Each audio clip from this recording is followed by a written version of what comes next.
Je voudrais, avec vous, essayer de revenir aujourd'hui sur des fondamentaux. Il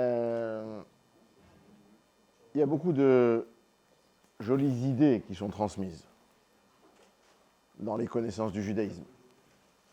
Mais très souvent, ces idées sont pour le moins abstraites et le plus souvent quasiment inaccessibles.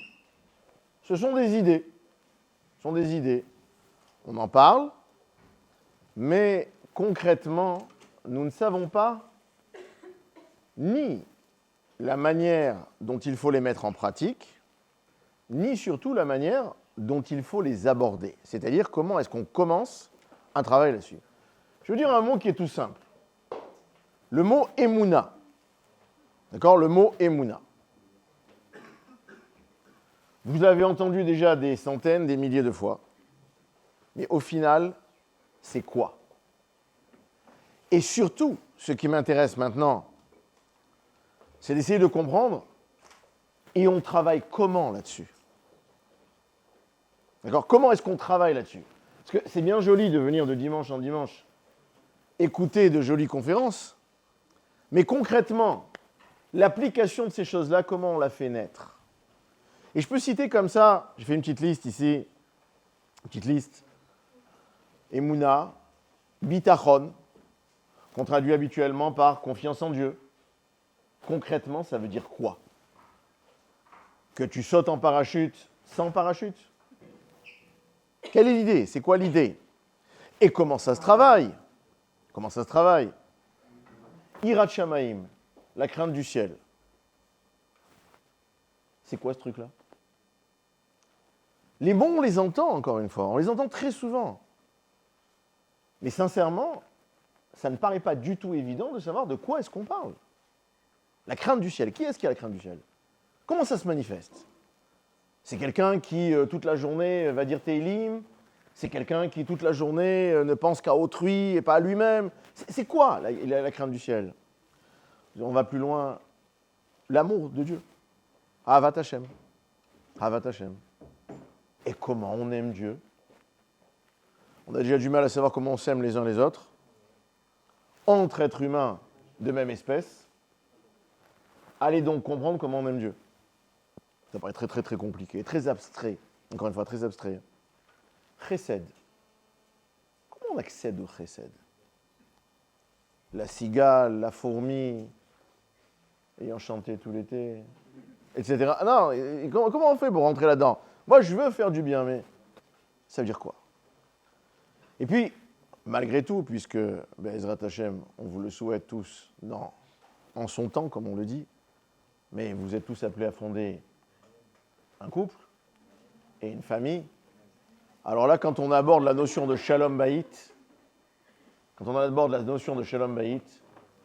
je crois qu'il est beaucoup plus simple, surtout après votre séjour à Vars, d'expliquer le Slalom Bayit que le Shalom Bayit, d'accord ? C'est quoi Shalom Bayit ? Comment on travaille sur le Shalom Bayit ? Quelle est l'idée centrale ? Qu'est-ce qui permet de construire un Shalom à l'intérieur d'un couple ? Quelle est l'idée ? C'est très très farfelu tout ça. Allez, on va essayer de poser petit à petit. Hein. On va y aller tranquille. Je ne sais pas si on aura le temps de terminer toute la liste, mais on va essayer de prendre les choses une par une et essayer de les poser. Je vais revenir d'abord sur une idée qui est fondamentale. Si l'on pense à un quelconque moment que les valeurs spirituelles s'obtiennent entre guillemets gratuitement ou par un don du ciel, on est dans l'erreur la plus totale. Voilà, très clairement, on est dans l'erreur. Aucun d'entre nous n'a dans le présent, n'a jamais eu dans le passé et n'aura jamais dans le futur un cadeau d'une grandeur spirituelle. Ça n'existe pas. Ça n'existe pas. Et si ça devait exister, si vous étiez capable de me prouver le contraire, que ça a déjà existé, alors le pauvre, celui à qui ce serait accordé. Le seul exemple auquel je penserais serait peut-être quelqu'un du nom de Bilham, mais comme je l'ai dit, le pauvre. Bil'am, le pauvre. Si grandeur spirituelle il a eu, ça peut se discuter, hein, mais je dis, si jamais on envisage que ce soit une grandeur spirituelle, le pauvre, vu la conclusion de l'histoire de ce bonhomme, alors ça n'a servi à rien. Alors ça n'a servi à rien. Il y a un grand principe. C'est l'étincelle allumée par l'homme ici-bas, par l'être humain ici-bas, qui permettra au grand feu ou à la grande lumière de descendre du ciel. On appelle ça dans les livres Itaruta deletata, l'éveil d'en bas, qui permettra Itaruta deleela, l'éveil d'en haut. Autrement dit, ça ne sert à rien de mettre un pain de C4 contre une porte blindée si vous n'avez pas vu l'amorce et la mèche ou la télécommande qui permettra de mettre en marche le détonateur. Ça ne sert à rien. Un pain de C4, c'est l'explosif malléable qu'on appelle le plastique, d'accord ? Ce pain de C4, il ne sert à rien contre la porte. Il est là, il est présent. Oui, c'est un explosif. Mais si vous n'allumez pas l'étincelle de l'autre côté de la mèche, ou si vous n'avez pas le détonateur entre les mains radiocommandé, ça n'explosera pas. Ça ne sert à rien. Bien sûr, les choses existent dans le ciel. Les possibilités de grandir existent. La prophétie existe. Mais si le prophète n'initie pas la prophétie, jamais la prophétie ne l'inondera. Et évidemment, la prophétie, c'est loin de nous. Nous ne savons pas ce qu'est la prophétie. On n'en a aucun exemple autour de nous. Mais si l'on parlait simplement de sagesse, de connaissance, oui, la sagesse existe. Oui, la connaissance existe. Oui, il faut un don du ciel pour l'obtenir. Sans don du ciel, on ne devient pas, dans les dernières générations, je cite juste quelques noms dans les dernières générations, mais on ne devient pas Rav Ovadia Yosef s'il n'y a pas un don du ciel. On ne devient pas Raphaël Kanievski s'il n'y a pas un don du ciel. Bien sûr qu'il y a un don du ciel, mais qui a allumé la mèche? Et ça, c'est le grand principe. Tu veux que ça marche? C'est à toi de craquer le briquet, c'est à toi d'allumer la mèche. Itaruta deletata, d'abord l'éveil d'en bas, et seulement après, tu peux espérer, Bezrat Hashem, que, voyant ton effort, le ciel lui-même adhère à cette démarche et te dit, d'accord, si tu veux, je te donne. Et je te donnerai encore plus que ce que tu demandes. Mais si tu ne l'allumes pas, il n'y a rien qui va se passer. Il n'y a rien qui va se passer. La deuxième idée dont je pense qu'il faut aussi l'intégrer dans la même démarche, c'est l'idée que, on le dit au moment de l'ouverture du Sefer Torah, dans un passage qui s'appelle Berir Shemé, au moment où on ouvre l'Arche Sainte et qu'on va pour sortir la Torah, on lit un passage du Zohar, très joli, si on arrive à lire la traduction, c'est très beau. Et puis il y a une phrase à l'intérieur qui est une phrase qui est en fait une profession de foi, véritablement pour chacun d'entre nous. Ana Avda de Kucha Berichu. Je suis le serviteur du Saint béni soit-il. Ana Avda. Il n'y a pas marqué « je suis le salarié ». Il n'y a même pas marqué l'âge de la retraite d'ailleurs. Hein. D'accord ? Il n'y a pas marqué « je suis le salarié ». Il y a marqué « Ana Avda ». Je suis le serviteur. Et je le traduis de la manière la plus gentille qui soit. Je ne dis pas « je suis l'esclave ». Je dis « je suis le serviteur ». C'est plus délicat. Je suis le serviteur du Saint béni soit-il. Ça veut dire quoi, ça? Ça veut dire quoi? Un serviteur, par définition, c'est quelqu'un qui ne possède rien. Le Talmud nous enseigne que Yad Eved, que Yad Rabo. La main du serviteur, c'est en fait la main du propriétaire de ce serviteur. Je ne sais pas si ça exprime bien l'idée, mais ça veut dire encore une fois que le serviteur n'a aucune autonomie par rapport à son maître. Il est totalement soumis à la décision de son maître. Je vais vous poser une question. Vous y croyez? Vous croyez vraiment que nous sommes les serviteurs? Oui? Moi, j'y crois pas. Moi, je fais ce que je veux. Oui, moi, j'ai mon libre arbitre et je fais ce que je veux. Tout à l'heure, vous passerez au sushi. C'est à vous de décider, un sushi ou un maki. C'est vous qui décidez. 1 ou 10, c'est vous qui décidez. Ou un plateau, d'accord? Ou un plateau, c'est vous qui décidez. Etc., etc. C'est quoi Anna Avda de Kucha Berichou? Je suis le serviteur de l'Éternel. Il y a un bug, non, là-dedans? Non, il y a un bug. C'est pas vrai. Je suis pas. Moi, je fais ce que je veux quand je veux. Hein? Et je vais vous poser une autre question. Vous comprenez vraiment l'ordre dans lequel, le matin, quand nous nous réveillons, nous disons Modé, Ani, Lefanecha?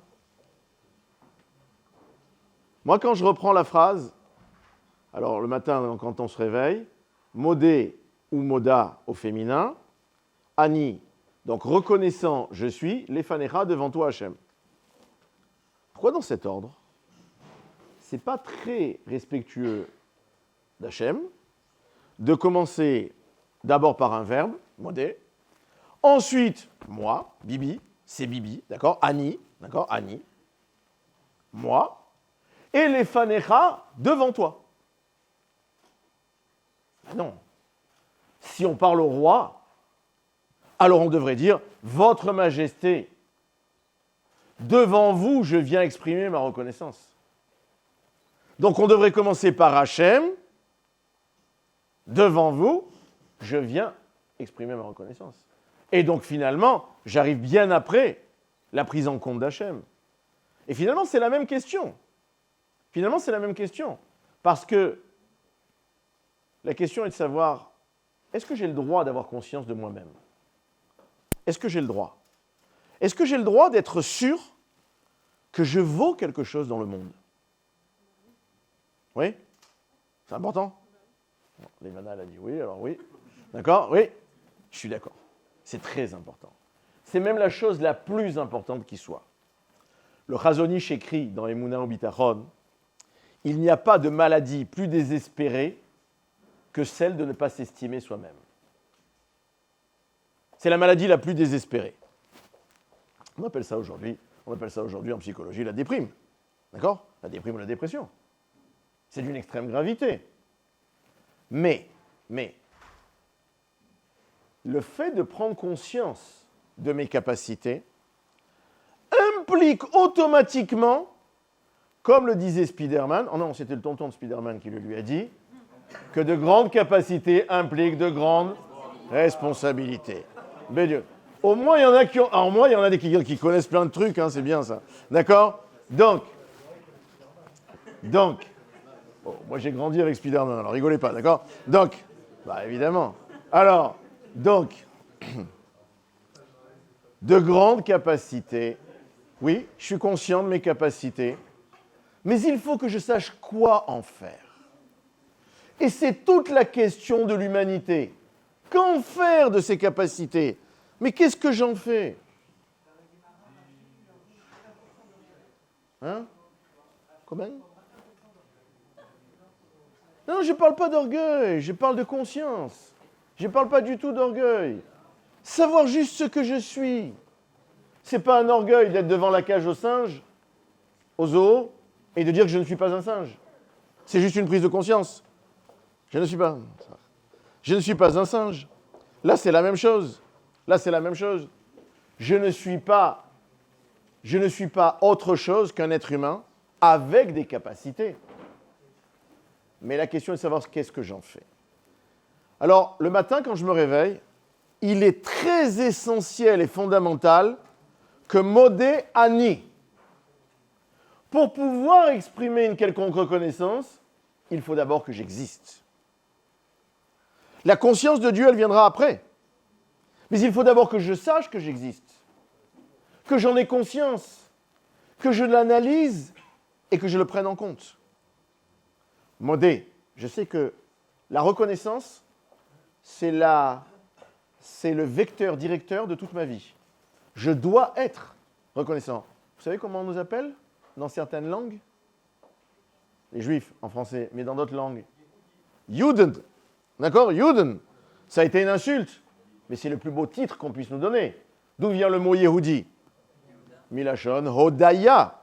D'accord? De Yehuda, effectivement. Mais Milachon Hodaya, pourquoi Yehuda s'appelle Yehuda? D'accord? Il s'appelle parce que je suis reconnaissant. Parce que je suis reconnaissant. Tafsa Léa Plach Hodaya. La maman de Yehuda, Léa, a saisi toute la notion de reconnaissance. Bien sûr, la reconnaissance, c'est le vecteur directeur de toute la vie d'un ou d'une juive. D'accord? D'un juif ou d'une juive. Mais il n'empêche que je ne peux l'exprimer si je ne suis pas conscient de mes propres capacités, de mon propre potentiel. Si je ne l'ai pas entre les mains, je n'ai rien.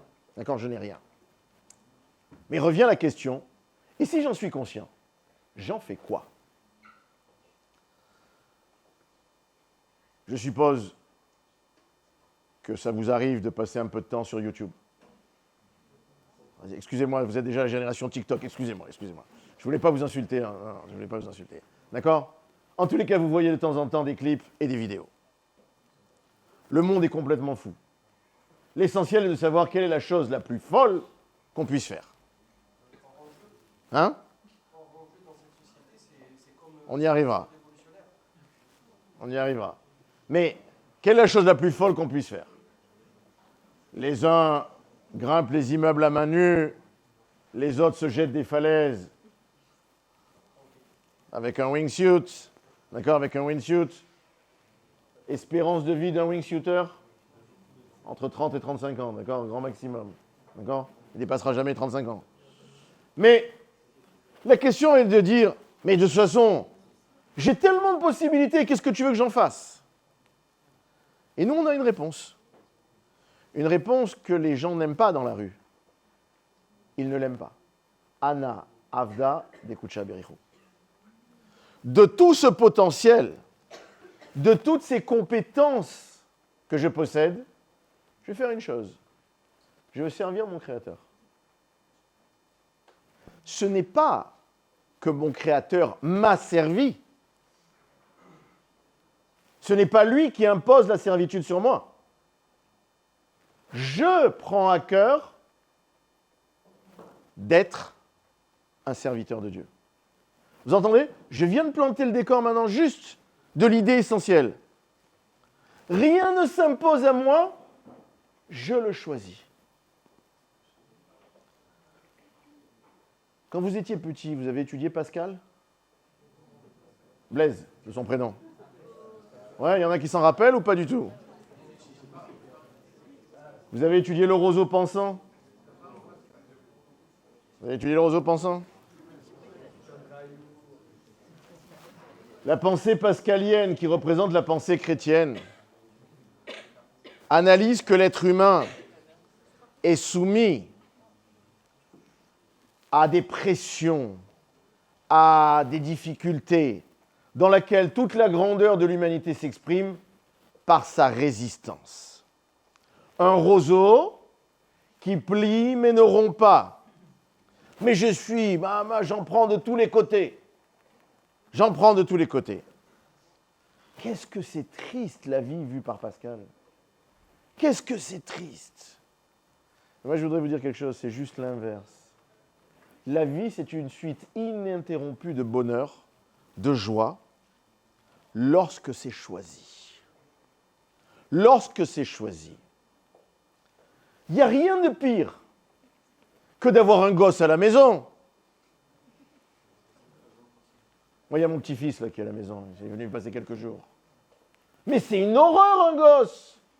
Ça piaille toute la journée, ça salit des couches, ça bave de tous les côtés. C'est pire qu'une tortue. Et vous vous moquez de moi, hein, parce que je suis un vieux misanthrope. Vous avez raison. Il n'y a rien de plus beau qu'un bébé. Qui est-ce qui définit la position entre affreux et beau? Moi. C'est moi et moi uniquement. C'est moi et moi uniquement. C'est moi qui décide si avoir des enfants, c'est merveilleux, ou si avoir des enfants, c'est une charge insupportable. C'est moi qui le décide. Personne ne peut le vivre à ma place. Personne ne peut me l'imposer. Je vais raconter une histoire terrible. Histoire terrible. Je pense très sincèrement qu'on peut arriver à la conscience que rien n'est plus beau qu'un objet de mitzvah. Je parle vraiment d'un objet de mitzvah, c'est beau. Je pense particulièrement à notre filine, par exemple, nous les garçons. Ça pourrait être pour des filles des bougeoirs de Shabbat ou quelque chose d'autre. Rien n'est plus beau que cet objet avec lequel finalement on accomplit ce que l'on espère de mieux dans la vie. Je vais raconter une histoire vraie. Il y avait un jeune homme qui était dans une grande yeshiva. En l'occurrence, c'était la yeshiva de Ponyovitch, mais il y a déjà plus de 50 ans. Et on lui a bourré la caisse. On peut imaginer ce qu'est la vie dans un monde orthodoxe. On lui a bourré la caisse, jour après jour. Tu vas avoir tes tefilines, les tefilines c'est important, etc., etc. Et donc il est venu, et depuis le jour de sa bar mitzvah, jour après jour, à la fin de la tefila, il inspectait la totalité de ses boîtiers pour vérifier si le noir, si le vernis noir, la laque noire qui est appliquée dessus est parfaitement intact ou pas. Et chaque fois qu'il a trouvé un défaut, il a sorti son petit feutre. À l'époque, ce n'était pas exactement un feutre, c'est une espèce de vernis. D'accord? Son petit vernis, et il a repris toute cette filine. Ça a duré comme ça pendant quelques mois. Et puis un beau jour, il a pris cette filine, il en a fait une fronde, et l'histoire est vraie, et il les a jetées à travers le Beth Midrash de la yeshiva. Pourquoi? Parce que finalement, c'était un âne savant qu'on a dressé.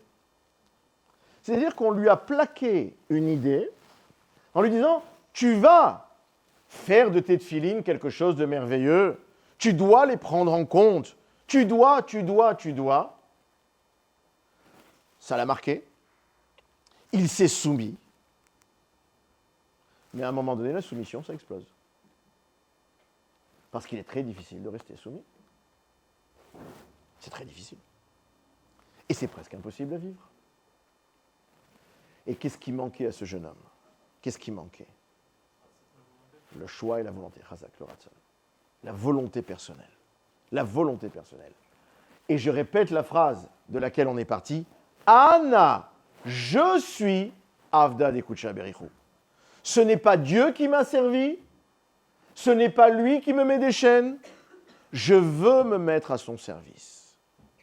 Je le choisis. Je le veux. Et voilà, maintenant on peut avancer un petit peu par rapport au point de réflexion qu'on avait dit tout à l'heure. Je vais revenir par exemple sur la Emouna. La Emouna, il y a énormément de points attachés à la Emouna. On va parler des choses les plus simples. Croire tout simplement qu'il y a un créateur. Croire qu'il y a un créateur. Beaucoup de gens vivent sur Terre sans cette Emouna. Des gens qui se portent très bien sur Terre sans croire qu'il y a un créateur. Tu remontes jusqu'au Big Bang et puis tu t'arrêtes et puis c'est fini. Il y a marre, nous, c'est où? D'accord? Je crois qu'il y a une vidéo qui tourne, justement, puisque je parlais de vidéo tout à l'heure. Je ne sais pas si vous avez déjà entendu parler d'Aurélien Barraud. D'accord? Il y a une vidéo qui tourne autour d'Aurélien Barraud. On lui pose la question, qu'est-ce qu'il y avait avant le Big Bang? Et justement, il répond ce qu'il répond. Peu importe. D'accord? Il répond ce qu'il répond. C'est un astrophysicien, hein, Aurélien Barraud. D'accord? Donc, il répond ce qu'il répond. Moi, ça ne me satisfait pas. Pourquoi ça ne me satisfait pas? Eh bien, je vais vous dire quelque chose.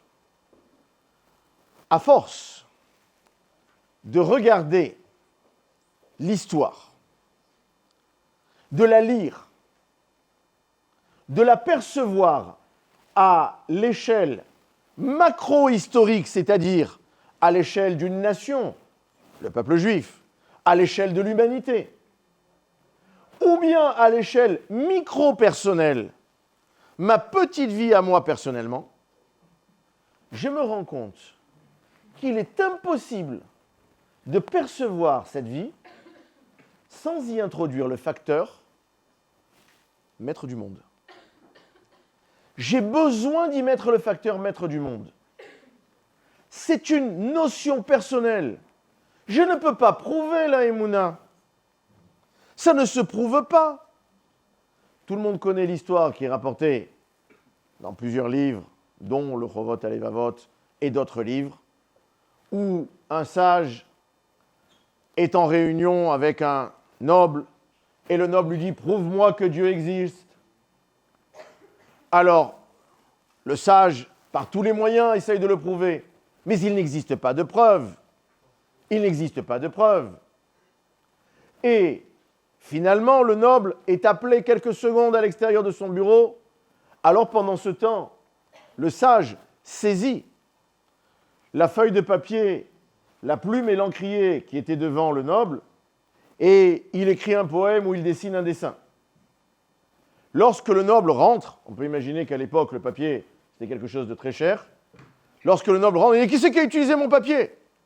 Puis, il voit ce qui a été fait dessus. Et alors, le sage lui dit « Écoutez, votre majesté, l'encrier s'est renversé, la plume est tombée, et avec une petite vibration sismique, ce poème s'est écrit tout seul. » Le noble explose, et il dit « Mais tu me prends pour un imbécile. Un poème, ça ne s'écrit pas tout seul. » Alors le sage se lève et lui dit « Je crois, votre majesté, que vous avez répondu à votre question. Le monde ne se fait pas tout seul. Mais il y a des gens qui vivent sans Emouna. Qui est-ce qui vient mettre la Emouna? Je viens la mettre. Je peux très bien être un être humain parfaitement tranquille, sans Emouna. Mais je cherche la Emouna. Il y a une notion qu'on reverra tout à l'heure, Bezrat Hashem, dont le Rambam parle, Maïmonide parle, c'est la notion de hitbonenut. Ça vient du mot bina, le mot bina voulant dire analyse. D'accord? La bina, c'est l'analyse. Lehavin davar mitor davar. Comprendre une chose et la déduire d'une autre information. Eh bien, encore une fois, en regardant le monde, en regardant la création, et en ayant une hitbonenut, une analyse des événements, une analyse du monde qui nous entoure, alors on arrive à la Emouna. La Emouna, c'est quelque chose qui se met en place selon le vécu de chacun. Selon le vécu de chacun.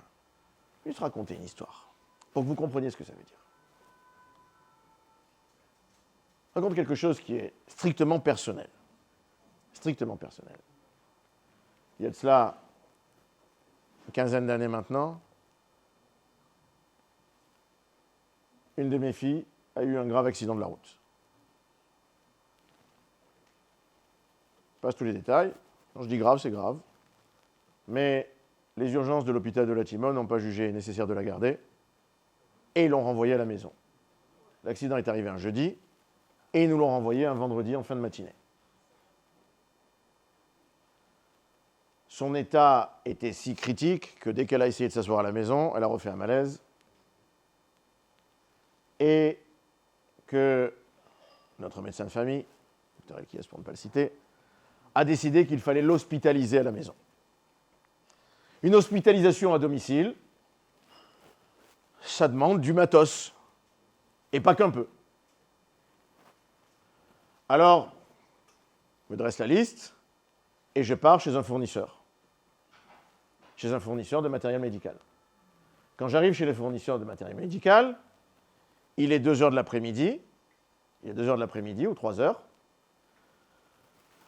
La jeune femme qui me reçoit me dit « Ah oui, vous avez besoin de tout ça, waouh !» Le problème, c'est que notre livreur est parti. Il est en livraison pour l'après-midi. Et après, c'est le week-end. Donc, c'est impossible. Vous savez, chez un père, quand un enfant est touché, je pense qu'il n'y a pas besoin de beaucoup de travail pour savoir que la seule chose qu'on a envie de faire à ce moment-là, c'est de prier. Ribono Shel Olam, je ne peux pas m'occuper de mon enfant, je te laisse entre tes mains, occupe-toi, toi. Je ne sais pas quoi faire. Je ne sais pas quoi faire. Je ne connais pas d'autres fournisseurs. Je ne sais pas quoi faire. À l'instant précis où elle me dit c'est impossible, et où moi, j'ai ce sentiment que rien d'autre ne peut me sauver que l'intervention divine, la petite sonnette de la porte d'entrée sonne. Il y a un gros gaillard qui rentre. Elle le regarde, il fait « Oh Thierry, tu n'es pas parti ?» Il dit « Non, j'ai oublié de prendre... C'est le livreur. Il a oublié de prendre. Alors, elle lui dit « Ben écoute, si tu es là, regarde le monsieur, le pauvre, sa fille, machin, etc. Tu peux t'en occuper ?» Alors le gars, il dit c'est que je suis chargé, là. » Puis tout à coup, il me regarde, il fait « J'ai aucune explication. Hein. » Il me dit j'ai des livraisons jusqu'à 6 heures ce soir. Qu'est-ce que je fais? Puis il me regarde, il fait ben finalement, vous savez quoi? Ben, je commence par vous. À 2h45, la maison était médicalisée. C'est une coïncidence. C'est un Marseillais qui n'a pas de tête, qui a oublié quelque chose à l'intérieur du magasin. Ou c'est Hachem qui a tendu une main. Qui est-ce qui décide de l'interprétation? C'est moi. Je ne peux pas vous prouver l'intervention divine là-dedans. Je ne le peux pas. C'est impossible de le prouver. Mais j'en suis si intimement et profondément persuadé. Parce que je veux que ce soit comme ça. Parce que j'ai décidé que ma vie est une vie avec une émouna. Mais celui qui ne le veut pas pourra toujours dénier la totalité. Il y a un peuple qui dénie tout le temps la émouna. Comment il s'appelle ce peuple? Amalek. Amalek dénie toute possibilité de percevoir la émouna. La émouna, ça ne vient que d'une chose, d'un désir profond de la personne de voir la main de Dieu dans les événements, encore une fois, aussi bien à l'échelle globale de l'humanité, d'une nation, qu'à l'échelle microscopique d'une vie individuelle ou d'une vie de famille. On peut le voir selon sa propre volonté. Avançons encore un peu. Le bitachon. Le bitachon. La confiance en Dieu. Vous allez me dire, Chazon Ish dit que le bitachon est la mise en pratique du sentiment que l'on appelle émouna. La émouna, c'est un sentiment très raffiné à l'intérieur d'une personne, et le bitachon, c'est le vécu de ce sentiment. C'est vrai. Mais ça ne suffit pas à exprimer correctement la chose. Shlomo Ameler, dans Kohelet, dans l'Ecclésiaste, a écrit un verset où il dit la chose suivante. Levad re'eze matzati asher asa Elokim et ha'adam yashar. Au-delà de tout cela, dit-il, j'ai pu constater que l'Éternel a fait l'homme droit. Vehema bikshu cheshbonot rabim, mais eux font appel à quantité de calcul. À quantité de calcul. Je vais vous dire, il y a une Mishnah à la fin de Kiddushin, je ne sais pas si vous avez eu l'occasion un jour de la voir, cette Mishnah. La Mishnah parle de la parnassa, de la subsistance d'une personne. Et la Mishnah dit là-bas, je n'ai jamais vu, je raccourcis les paroles de la Mishnah, je n'ai jamais vu d'animal qui ait besoin de faire le moindre effort pour obtenir sa subsistance. Lotzvi, Kayat, Velo, Hari, Sabal, je n'ai vu ni un cerf qui engrangeait des récoltes, ni un lion qui était déménageur. Ça n'existe pas. Il n'y a pas d'animaux qui ont un métier. Et ils subsistent, et ils vivent, et ils mangent. Et nous, les êtres humains, nous aurions absolument besoin d'un métier. C'est du pipeau. C'est du pipeau. Désolé. Nous pensons que nous devons nous soumettre, peut-être, à la malédiction d'Adam et Chava. Ça, c'est vrai. Bezea tapecha tochal lechem. À la sueur de ton front, tu mangeras ton pain. Mais ce n'est qu'une mise en scène. Ce n'est qu'une mise en scène. Et nous le savons très bien. La plupart des personnes qui auront une parnassa ne l'auront pas par leurs efforts personnels, mais parce que, mina shamaim, on leur donnera la possibilité d'obtenir quelque chose. Sans le mina shamaim de la chose, ça ne se produira jamais. Ça vient du ciel, la réussite. La réussite vient du ciel. Il n'y a pas de réussite calculée. Ça n'existe pas. Ça n'existe pas. Hein? Comment? Ça ishtadlout. Ça ishtadlout. C'est ce que je viens de dire. Il est possible qu'on ait le devoir de faire une ishtadlout parce que Adam Arishon a reçu l'ordre de le faire. Mais ça ne veut pas dire que le résultat est conditionné à l'effort matériel que nous devons faire. Le résultat n'est pas conditionné. Il faut en faire un parce qu'on ne s'appuie pas sur les miracles. On n'a pas le droit de penser qu'on a suffisamment de mérite pour pouvoir obtenir un miracle.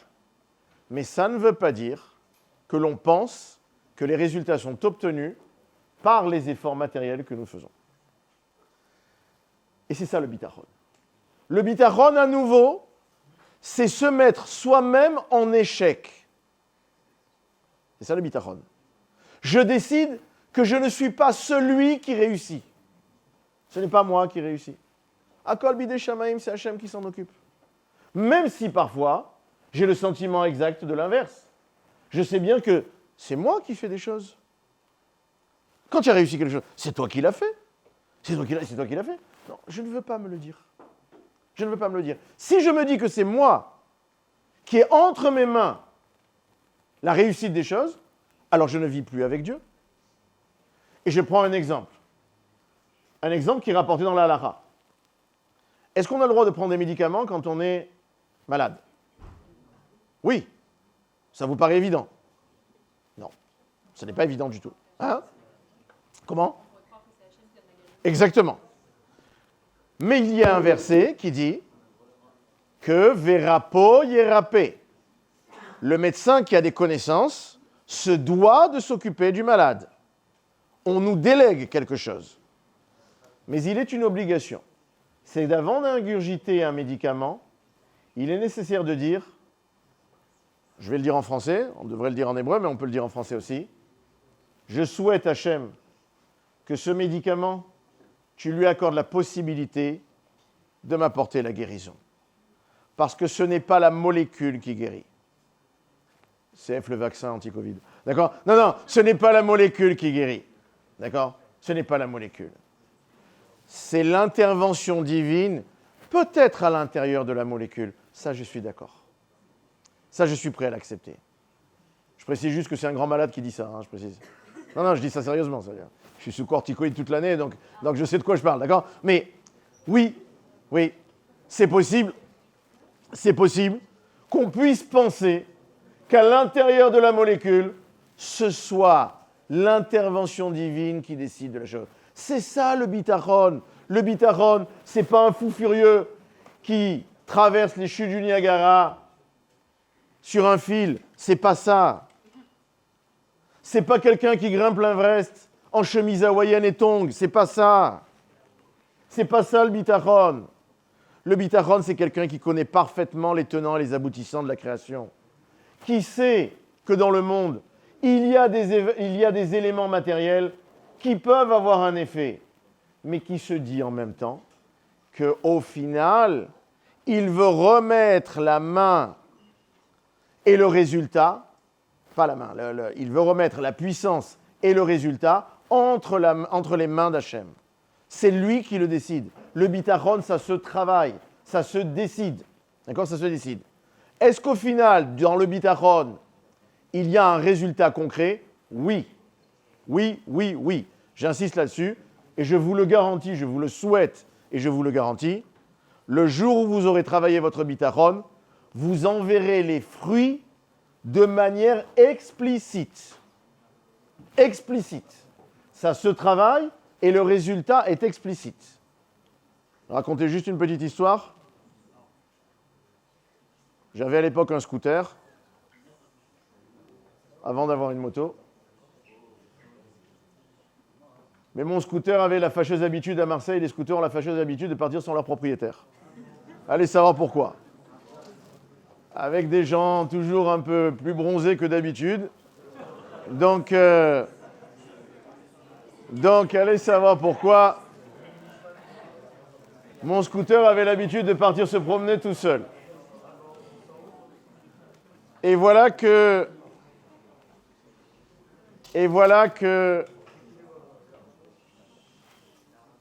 une première fois, je rentre à la maison, j'habite sur le Vallon de Toulouse, dans le 10e arrondissement, et dans mon propre parking, le scooter est parti. Bon, Hachem, on m'a appris à penser, on m'a appris à réfléchir. Chet Kepara, Kolma de Avid Rachamana, l'état va vide. Tout ce que fait Hachem, c'est pour le bien. Même pas un regret. Je pars juste déclarer à la police qu'il a été volé, parce qu'évidemment, c'est la première chose qu'il faut faire. Je précise que je ne suis pas assuré tout risque. Ce qui est parti est parti. Ce qui est parti est parti. 48 heures plus tard, il y a un commissaire qui me téléphone. Monsieur, on a retrouvé votre scooter, venez le chercher au commissariat. Je pars. Ils me rendent mon scooter. Enfin, il n'était pas à la police, il était de l'autre côté, à la fourrière. Et ils me rendent mon scooter. Je suis garé un jour sur le Prado. Je vous dis exactement où. Chez les assurances AXA de M. Ifra. Je suis garé là-bas. Mon scooter est sur le trottoir de la contre-allée. Et moi, je suis en train de remplir des papiers là-bas, au bureau. Le temps que je me retourne, il avait disparu. Dans mon dos. J'avais pas mis le cadenas, j'avais mis que le Neyman. Non, j'avais mis le Neyman. Il s'en va. Je cherche. Il y avait un brave juif qui habite dans l'immeuble. Ils l'ont pris, ils sont partis avec. Je cherche dans toutes les résidences qui sont autour, là-bas. Disparu. Je repars à la police. Je déclare qu'il a été volé. 48 heures après, le commissaire m'appelle. C'est la deuxième fois qu'il m'appelle. Il me dit, excusez-moi, vous avez l'habitude des miracles comme ça tous les jours? Je dis tous les jours, non, mais ça arrive.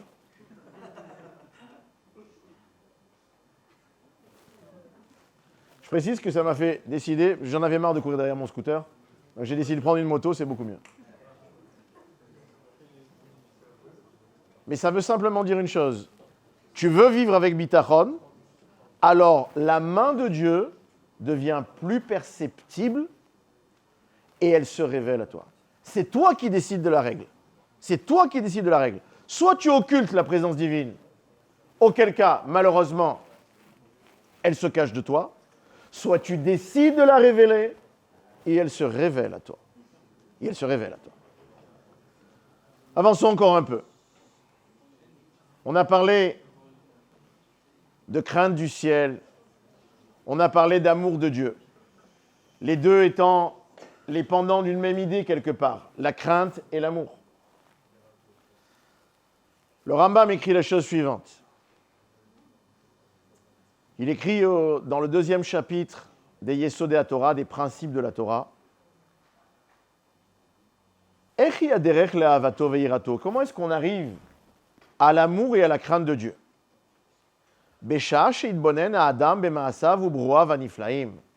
Lorsque l'être humain analyse toutes les réalisations divines dans le monde, toutes les créatures phénoménales qu'Hachem a mis sur terre, Hagdolim, toutes ces choses immenses,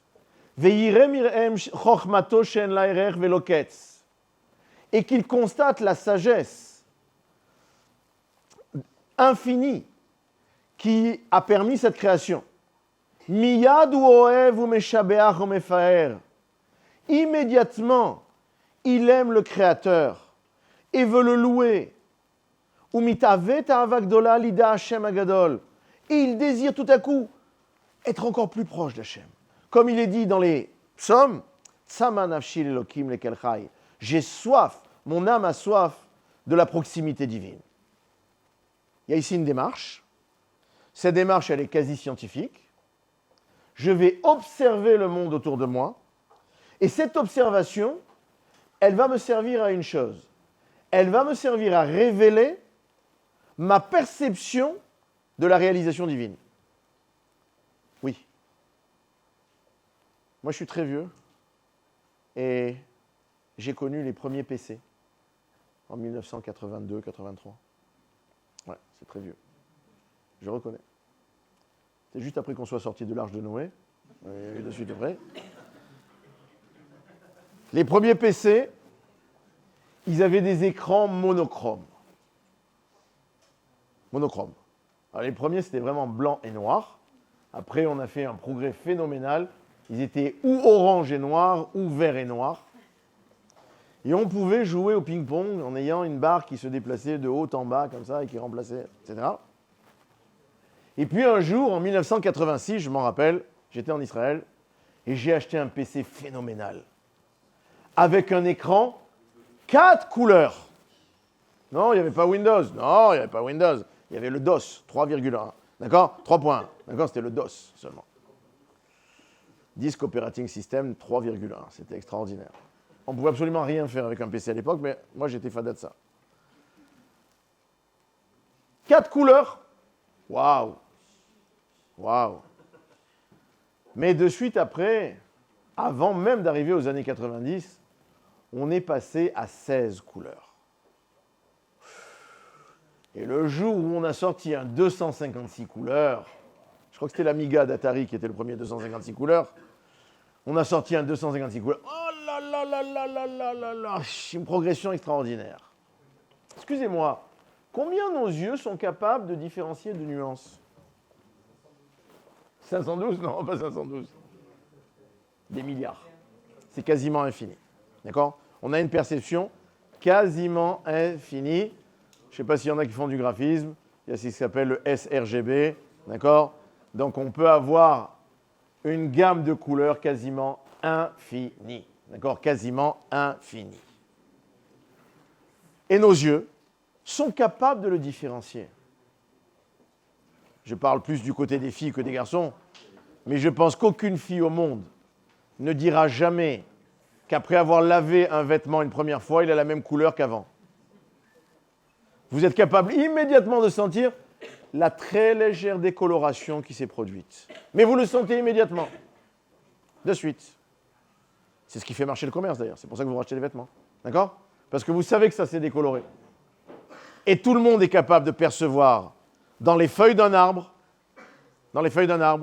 toutes les nuances de vert qui existent. Il n'y a pas dans un pain une aiguille qui ressemble à une autre. Chaque aiguille a sa nuance. Quand on voit ça, alors de deux choses l'une. Ou on va s'enferrer dans une analyse terre à terre du style « mais quel est l'oxyde de fer qui donne la couleur verte à l'aiguille de pain ?» Fait de 3+, fait de plus, etc. Vous allez commencer à rentrer combien d'ions et combien de trucs, etc. Ou alors vous avez une autre réflexion. Marabu ma'asecha Hashem. Combien tes actions, Hashem, sont merveilleuses, grandes, innombrables, d'accord ? Innombrables. Et c'est ce qu'écrit ici Maïmonide. Maïmonide dit, quand tu observes le monde, ce que cela doit te procurer, c'est un amour immédiat d'Hachem.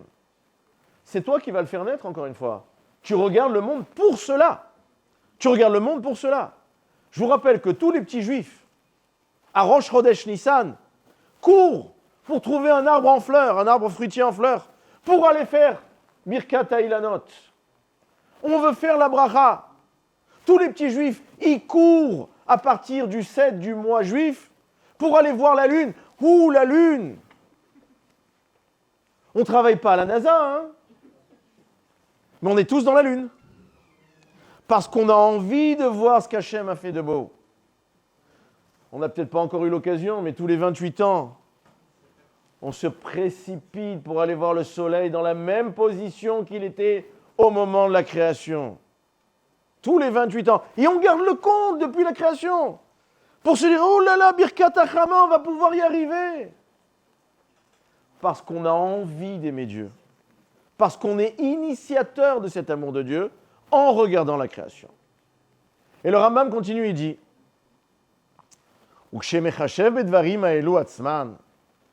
et lorsque l'homme pense à ces choses-là elle-même, immédiatement il a un mouvement de recul. Et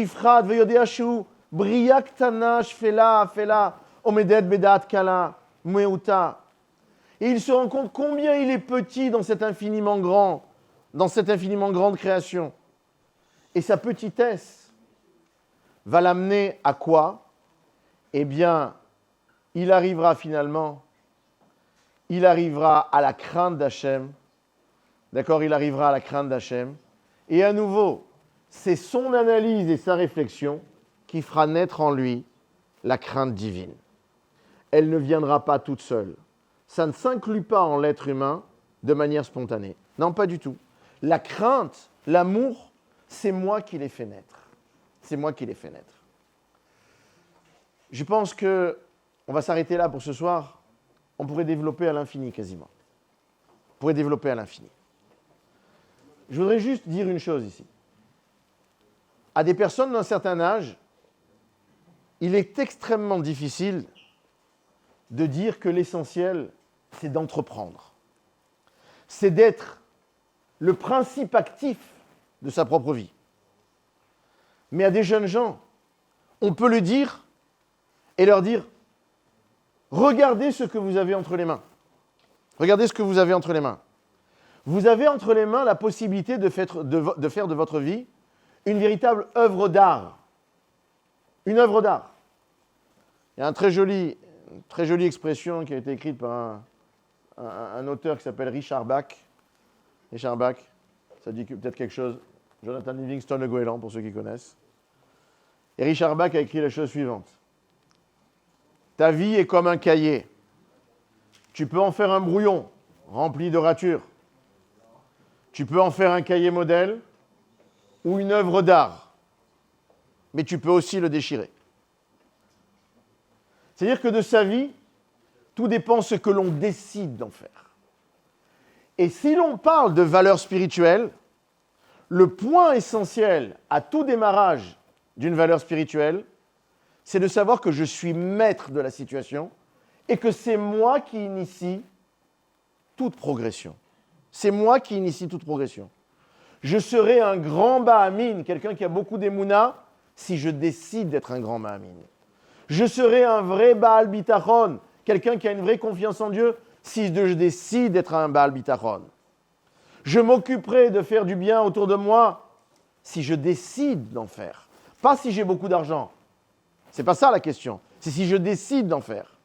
J'ai cité en dernier la notion de Shalom Bayit. Lorsque vous demandez à quelqu'un comment ça se passe dans ton couple, la plupart des gens pensent qu'on leur pose la question de savoir qu'est-ce qui se passe avec ton conjoint. Mais ce n'est pas du tout la question.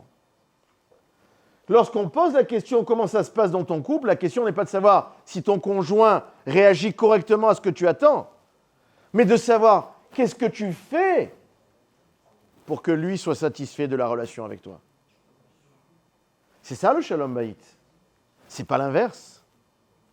Et si il se révélait à un moment donné que dans un couple totalement déséquilibré, l'un se doit d'assumer la totalité quand l'autre n'assume rien, rien ne prouve que ce ne soit pas un bon couple quand même. Oui. Même ça. Je ne le souhaite à personne. D'accord ? Je ne le souhaite à personne. Mais même si ça devait se révéler être comme ça, parce que finalement, ce qui compte, c'est ce que j'initie. C'est ce que je mets en marche. C'est ça le Gan Eden. Le Gan Eden, c'est finalement lorsque, me regardant moi-même, je sais que j'ai utilisé tout mon potentiel pour faire tout ce qui peut être bien dans le monde. Et à l'inverse, c'est quoi le Gehinom ? c'est lorsque je constate le terrible gâchis que représentent toutes les opportunités que j'ai pu avoir et que je n'ai pas utilisées. Eh bien, je vous souhaite, Bezrat Hashem, de concrétiser tout votre potentiel, de savoir vous faire sortir tout ce qui est nécessaire et de le mettre en pratique, Bezrat Hashem.